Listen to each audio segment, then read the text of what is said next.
بسم اللہ الرحمن الرحیم۔ السلام علیکم۔ میری آپ سبھی سے التجا ہے کہ ایک مرتبہ درود ابراہیمی پڑھ لیجیے گا۔ بسم اللہ الرحمن الرحیم۔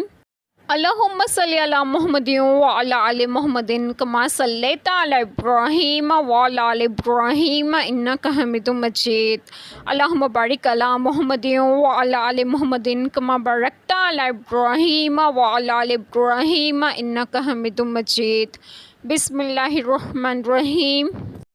اے قوم، اس پاک زمین میں داخل ہو جو اللہ نے تمہارے لیے لکھی ہے، اور پیچھے نہ پلٹو کہ نقصان پر پلٹو گے۔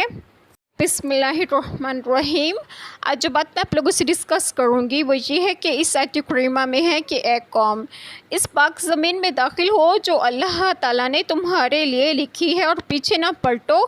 حضرت موسیٰ علیہ السلام نے اپنے قوم کو اللہ تعالیٰ کی نعمتیں یاد دلانے کے بعد ان کو اپنے دشمنوں پر جہاد کے لیے نکلنے کا حکم دیا، اور فرمایا کہ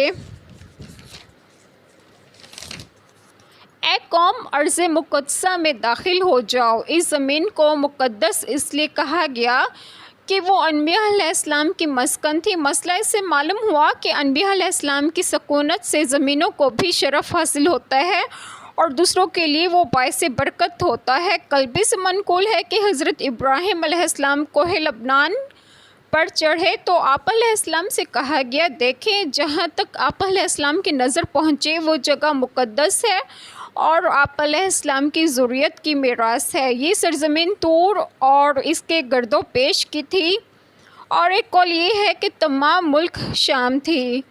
حضرت موسیٰ علیہ السلام کا بنی اسرائیل سے یہ خطاب اس موقع پر ہے جب وہ مصر سے نکلنے کے بعد جزیرہ نمائے سینا میں خیمہ زن تھے، اور ان پر من و سلوہ اتر رہا تھا، اور پیچھے نہ پلٹو کہ نقصان پر پلٹو گے، یعنی ہرگز پیچھے نہ ہٹنا ورنہ خسارے میں رہو گے۔ اللہ تعالیٰ ہم سب کے تمام گناہوں کو معاف فرمائے اور ہمیں صراط مستقیم کی راہ پر گامزن کریں، اور آپ سب کو آپ کے گھروں میں خوش و خرم رکھیں اور صحت و تندرستگی بھی دیں۔ آمین۔ جزاک اللہ خیر۔